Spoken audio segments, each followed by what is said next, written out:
लग्नाच्याच दिवशी फेरे घेताना ताईच्या नाडीच्या ठोक्यांवरनं विक्रांतला कळलं की ती प्रेग्नेंट आहे. ओह, कमाल आहे.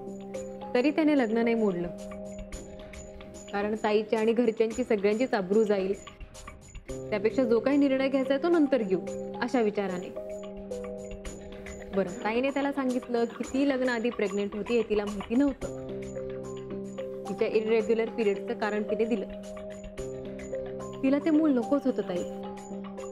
त्यातून सुटण्यासाठी तिने बरेच प्रयत्न केले. झोपेच्या गोळ्या काय घेतल्या काय सांगू आता. तिने विक्रांतला सुद्धा विनंती केली, पण तोपर्यंत वेळ टळून गेली होती. तिच्याही जीवाला धोका होता. मग विक्रांतने तिच्याकडून वचन घेतलं की मूल जन्माला आल्यानंतर त्याची सगळी जबाबदारी तो घेणार. तिला फक्त स्वतःच्या जीवाला आणि पोटातल्या बाळाला सांभाळायचं. बापरे, हे सगळं खूप अनयुज्युअल आहे. असं आहे की ताई लग्न आधी प्रेग्नेंट होती हे तिलाही माहिती होतं. हे विक्रांतला तिच्या एका मैत्रिणीमुळे कळलं. मग त्याने तिला डिवोर्सची नोटीस पाठवली. पण ताई म्हणजे ताई आहे, तिने तो डिवोर्स होऊ दिला नाही. ही फक्त झलक आहे ताई आणि विक्रांतच्या प्रकरणाची. अजून खूप खूप काही आहे सांगण्यासारखं. हा मनसी, आता थोडं तुझ्याबद्दलही सांग ना. त्यावेळी तुझ्या आयुष्यात काय काय घडत होतं? माझ्या आयुष्यात तेव्हा मी MBBS ची परीक्षा पास झाले होते आणि निर्मला त्यांना असिस्ट करायला त्यांच्या हॉस्पिटलला मी जॉईन केलं होतं. तिथेच मी विक्रांत बरोबरही काम करत होते. खूप खूप चांगलं एक्सपोजर मिळालं मला तिथे. आणि विक्रांतशी ओळख पण झाली? हो हो, अर्थातच. एक माणूस म्हणून आणि डॉक्टर म्हणून मी विक्रांतला फार जवळून ओळखायला लागले या दरम्यान. त्याने ताई बाबतीत जो काही निर्णय घेतला होता त्यामुळे मला त्याच्याबद्दल खूप आदर वाटायला लागला होता.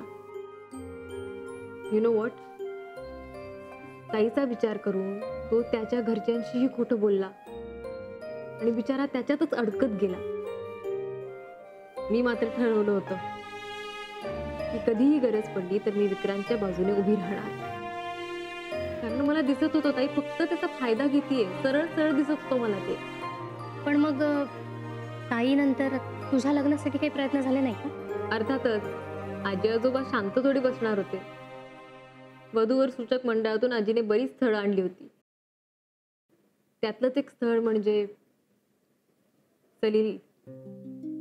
सलील पंडित. सलील हा कोण?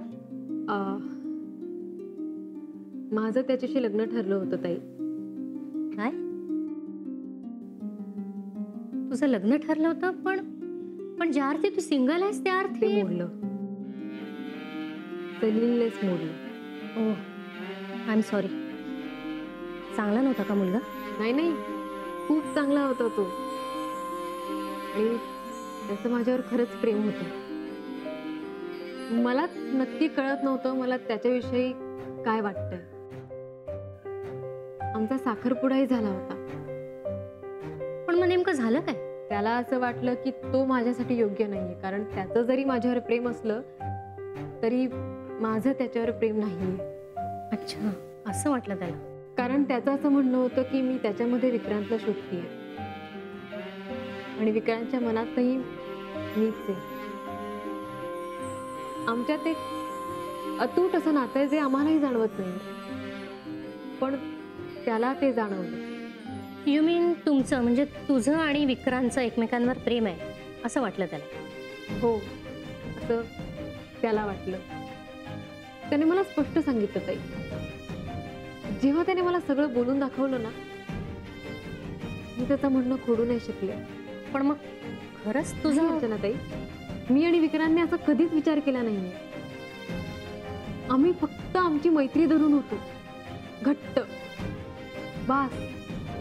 मानसी, हे माझ्यासाठी खूप महत्वाचं आहे. हे सगळं माहीत नसताना मी विक्रांतला कशी काय मदत करणार होती? म्हणूनच मी म्हटलं होतं ताई, मी तुला जे काही सांगेन ते फक्त आपल्या दोघींमध्येच असेल. Of course Manasi, it will be confidential, don't worry. आता आजच्या सेशन मधला हा शेवटचा प्रश्न. तुला आणि विक्रांतला अजूनही तसंच वाटतंय एकमेकांबद्दल? माहित नाही ते मी नाही सांगू शकणार.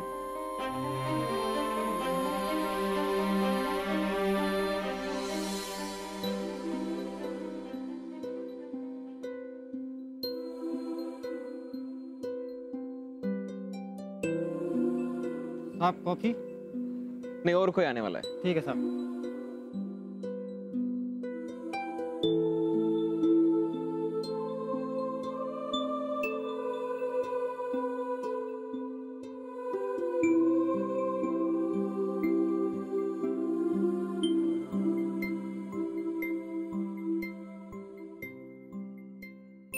हॅलो.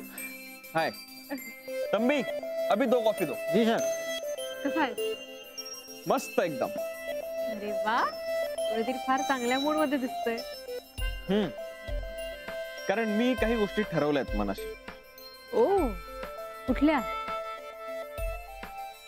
कॉफी घे. थँक्यू. घे तर.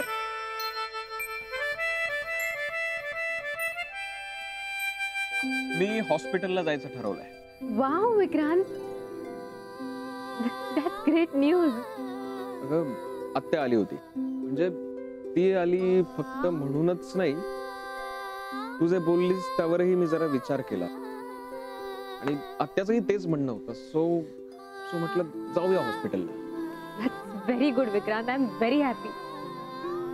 आता ना सगळ्या गोष्टी नॉर्मल होण्याच्या दृष्टीने ही पहिली स्टेप आहे. All the best. थँक्स. बाकी तू कशी आहेस? छान. घर आणि काम यात बिझी. आणि ईशा? ती पण मस्त आहे. पण आता ना काही वेगळ्या प्रश्नांना मला सामोरं जावं लागणार आहे. म्हणजे काय झालं?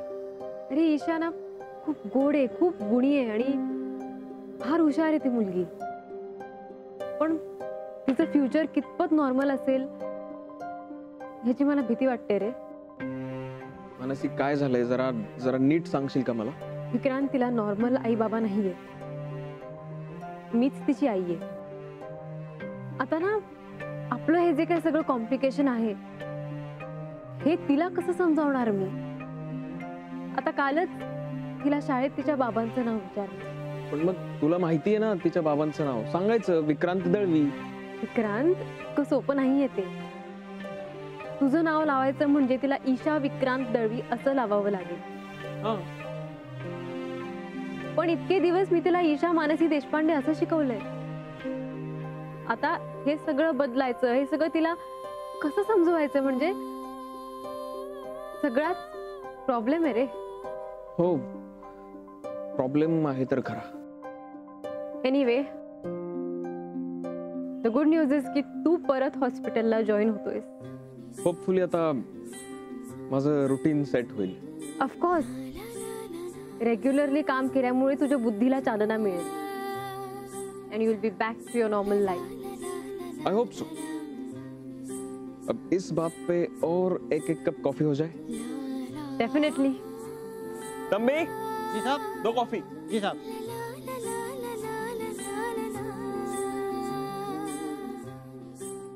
मी दिल्लीला जाण्यापूर्वी किती वेळा यायचो ना इथे आपण. हो, आणि दिवसभरातला सगळा थकवा निघून जायचा. मला आत्या रागवल्या आणि माझा मूड गेला, मग तू बरोबर मला मी तुला इथे घेऊन यायचो आणि तुझा मूड बदलून टाकायचो. मोनिकाने कधी काही प्रश्न निर्माण केला, नवा प्रॉब्लेम काही तयार केला तर मी तुला इथेच आणून तुझ्याशी शेअर करायचो. आत्याशी काही मतभेद झाले तर त्यावर तोडगा मी तुला इथेच आणून काढायचो. काय मस्त दिवस होते ना ते. हो, आणि मग कॉफ्यांवर कॉफ्या, कॉफ्यांवर कॉफ्या, कॉफ्यांवर कॉफ्या. थँक्यू. कॉफ्यांवर कॉफ्या.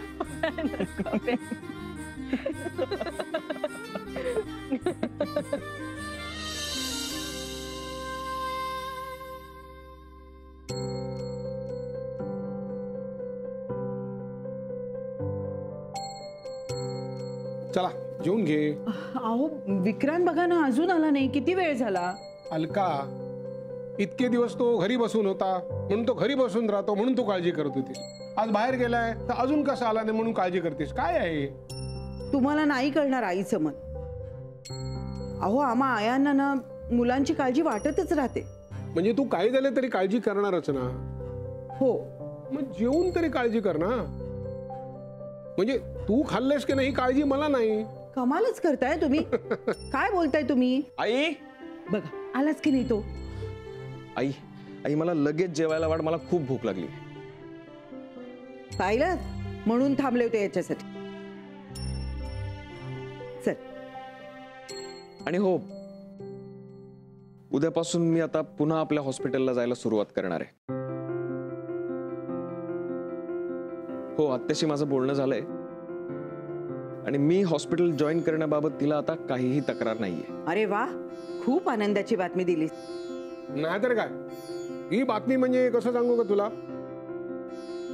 असं भरपेट जेवल्यानंतर गोड गोड खीर खावी तसं वाटलं मला. हो का. मग बरंच झालं की दुसरं काही गोड करायलाच नको. हो हा हा हा, जसं काय तुम्हाला रोज गोड खायलाच देते. आई चल ना, मला खरंच खूप भूक लागली. हो हो चल वाढते. आम्ही पण येतो तुमच्यावर. तुम्ही परत जेवणार. नाही ग, नुसता समोर बसलं तर जेवण जाईल ना तुम्हाला. बाबा चला वाढते.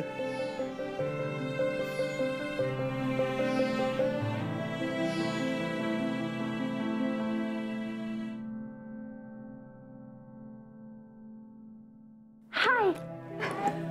काय करतेस. अगं एक ऑनलाईन फॉर्म भरते. इशू इशू झोपली आहे ती. अरे बापरे. जेवली ना ग नीट. हो जेवली. सई, मी आपल्यासाठी मस्त काहीतरी करू. तवा पुलाव किंवा तवा भाजी असं काहीतरी वेगळं. अगं पण सगळं तयार आहे आणि माझं जेवण झालंय. वाजलेत बघ किती.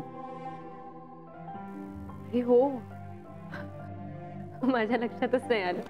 खूपच खुश दिसतेस आज. काही विशेष बातमी आहे का? हो, खूप मस्त बातमी आहे.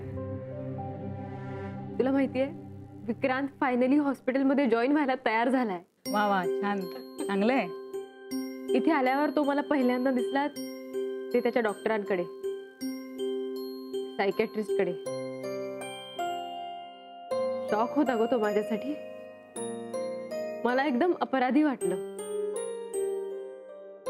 की मी दिल्लीला निघून गेले, तेही ईशाला घेऊन गेले म्हणून तर असं झालं नसेल त्याला. त्याच्या डिप्रेशनला मी कारणीभूत आहे असं वाटत होतं मला.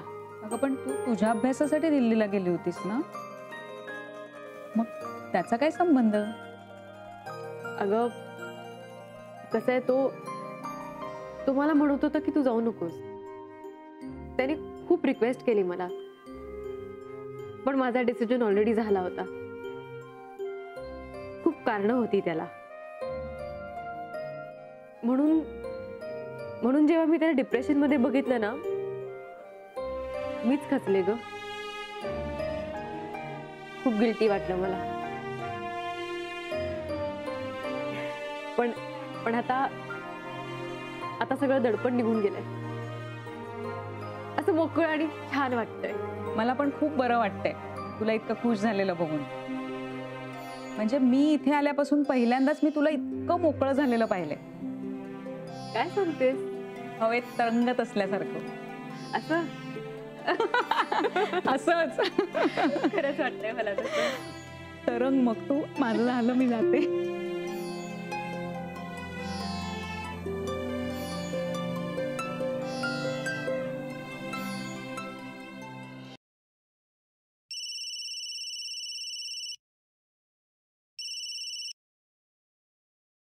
Hello hello. काका, बरं झालं तुम्ही फोन केला. मी खूप खुश आहे आज. मी सुद्धा. मला तुला एक गोष्ट सांगायची. बोला ना. उद्यापासून विक्रांत हॉस्पिटलमध्ये जायला लागणार आहे. हो काका, किती मस्त न्यूज आहे नाही. हा, आणि म्हणून मला पहिल्यांदा तुला फोन करावं असं वाटलं. गेली 1.5 वर्ष मी त्याला बघतोय घरामध्ये झुरताना, स्वतःवर चिडताना, असा एकटा असा राहताना. त्यामुळे आज हे ऐकलं आणि म्हटलं तुला फोन करावा पहिला. खरंय काका, I can understand what your feeling. आणि तुला फोन केला अशासाठी की हे सगळं तुझ्यामुळे झालंय मानसी. तू त्याला निर्णय घ्यायला लावलाय. नाही काका, त्यानेच विचार करून स्वतःच ठरवलंय हे. आणि तुम्हालाही माहितीये, आपण फक्त सुचवू शकतो. शेवटी ज्याचा त्याचा निर्णय त्यालाच घ्यावा लागतो. हा कबूल आहे, पण काय शेवटी कोण सुचवतो ह्याच्यावर सुद्धा खूप काही अवलंबून असतं ना. सुचवायचे प्रयत्न आम्ही केले की सगळ्यांनी केले, पण शेवटी यश तुझ्या प्रयत्नाला आलं. त्यामुळे सगळं तुझं श्रेय आहे ग. नाही हो काका, तसं काही नाहीये. विक्रांतला आत्यांनी मनाई केली होती यायला. त्याची इच्छा होतीच. मी फक्त त्याचा कल बघितला आणि आत्यांसमोर त्याचं म्हणणं मांडलं. पण ठरवलं त्याने. नाही तू काही म्हण मानसी, पण तुमच्या दोघांमध्ये ज्या काही भावना होत्या त्या फक्त मला एकट्यालाच माहिती होत्या, नाही का काका? हो, म्हणजे तू दिल्लीला जायच्या आधी बोलली होतीस माझ्याकडे सगळं. त्यामुळे त्याची ही अवस्था नंतर जी झाली ते बघून तुला जितकं वाटलं असेल तितकं कोणालाच वाटलं नाही, नाही का? पण याचा अर्थ तो डिप्रेशन मध्ये गेला त्यालाही कारणीभूत मीच ना काका? माझं मन मला खूप खास होतं. नाही नाही नाही, तसं नाही ग. शेवटी काय ना मानसी, काही काही गोष्टी घडतात, त्या घडतात. आपला काहीच दोष नसतो त्याच्यात. पण काका, तू बोलला होता मला, बिचाऱ्याने खूप रिक्वेस्ट केली होती की जाऊ नको जाऊ नको, पण मी नाही ऐकलं त्यावेळेस. नाही नाही मानसी, हे बघ तसं काही नाहीये. पण एक सांगू का, हे मी फोन बिन केला, पण नको, फोनवर नको. आपण एकदा प्रत्यक्ष भेटूया आणि बोलूया. जास्त मोकळेपणाने बोलता येईल आपल्याला. आणि हे बघ, आज आपल्या सगळ्यांसाठी आनंदाचा दिवस आहे. कारण उद्यापासून विक्रांत जायला लागणार हॉस्पिटलला. तेव्हा आता ते विषय नको. Take care. Bye bye.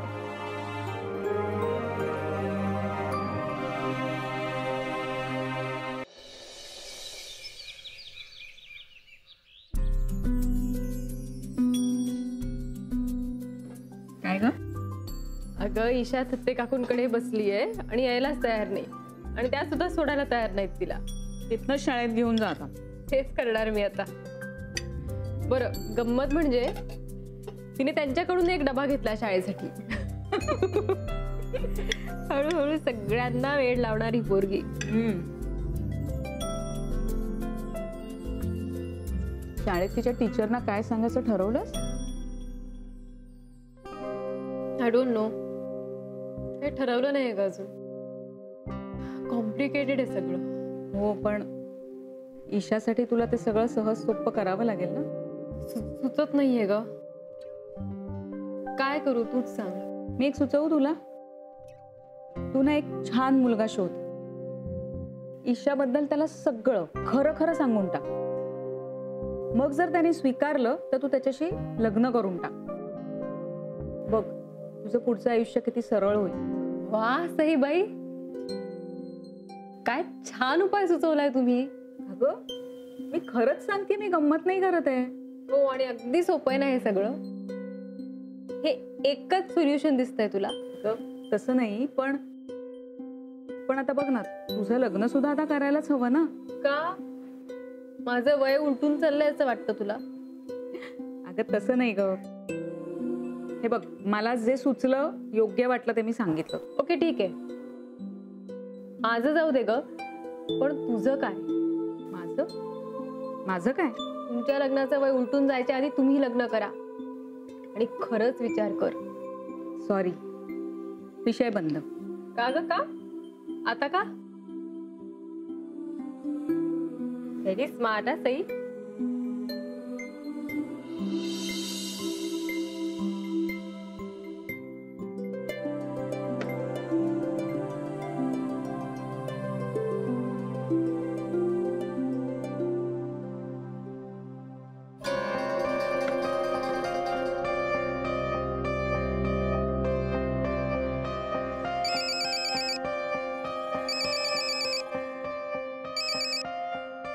हा बोल सारिका. हो मी हॉस्पिटलला येणार आहे आज. नाही पण मी पेशंट्सना नाही तपासणार कारण मला जरा सेटल व्हावं लागेल. मी बऱ्याच महिन्यांनी येतो. Okay bye.